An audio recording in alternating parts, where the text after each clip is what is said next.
সবুজ পাহাড় আর নীল আকাশে মেঘের মিতালি, বাতাস আর নীরবতার উচ্ছ্বাসে পাতাঝরা গাছের উদাত্ত আহ্বান। পাহাড়ের গা ঘেঁষা এই ঝর্ণার দৃশ্য মুগ্ধতা ছড়াচ্ছে পুরো এলাকা জুড়ে।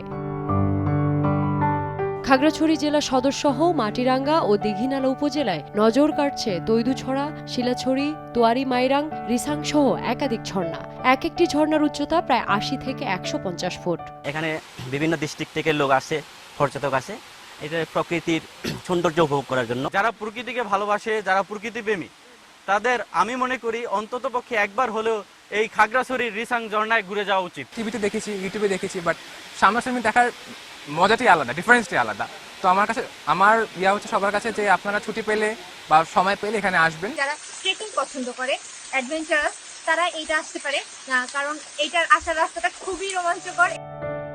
তবে অবকাঠামো সুবিধা না থাকার কারণে সবুজ পাহাড়ের এসব ঝর্ণায় পর্যটকদের আনাগোনা কম। সড়কে যাতায়াত ব্যবস্থা বেহাল থাকায় অনেকেই এর সৌন্দর্য উপভোগ করতে পারছেন না। স্থানীয়রা বলছে, যান চলাচল সহ অবকাঠামোগত উন্নয়নে পাহাড়ে পর্যটক সংখ্যা বাড়বে, সেই সঙ্গে স্থানীয় জনগোষ্ঠীর কর্মসংস্থানের সুযোগ তৈরি হতে পারে বলে মনে করছেন তারা। এই ঝর্ণাটা রাস্তাটা সুন্দর, কিন্তু আদার্স ঝর্ণাগুলো অনেক কষ্ট করে যেতে হয়। এখানে জন্যতে মানুষ যাতায়াত করার জন্য সরকারের পক্ষ থেকে রাস্তাঘাট কিছু করে দিলে কিছু সুবিধা হবে। যাতায়াতের ট্রান্সপোর্ট নাই, তো ওগুলো যদি আপনার ডেভেলপ করা হয়, যদি মানুষজন যাওয়ার মতো স্কোপ করে দেওয়া হয়, তাহলে হয়তো আপনার এই মানুষজন ওই ঝর্ণাগুলো উপভোগ করতে পারবে।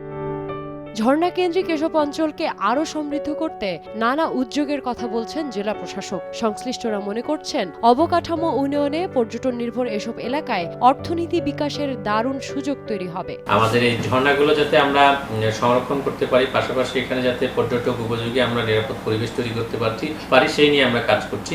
এক্ষেত্রে আমরা বিভিন্ন আইন শৃঙ্খলা রক্ষাকারী বাহিনী সহ আমরা সচেষ্ট আছি। ঝর্ণা কেন্দ্রিক যদি পর্যটন কেন্দ্র গড়ে তোলা হয়, তাহলে খাগড়াছড়ির আর্থিক ভাবে উন্নয়ন হবে এবং খাগড়াছড়ির জনগণের খুব ভালোভাবে পর্যটক বেশি আসবে। ব্যবস্থা মূলত ভালো আছে এবং যদি আরও নিরাপত্তা ব্যবস্থা জোরদার করা যায়, তাহলে আমি আশা করব যে আমাদের এখানে প্রাকৃতিক নৈসর্গ এবং সৌন্দর্য উপভোগ করার জন্য পর্যটকরা ছুটে আসবেন। পাশাপাশি আমাদের হোটেল মোটেলগুলোতে আমরা সেসব অত্যাধুনিক ব্যবস্থাগুলো রেখেছি। জেলায় নাম না জানা আরও 10টি ঝর্ণা রয়েছে, আর এসব ঝর্ণার সৌন্দর্য প্রশান্তি এনে দিয়েছে কোলাহলে। নোভা রেখা, সময় সংবাদ।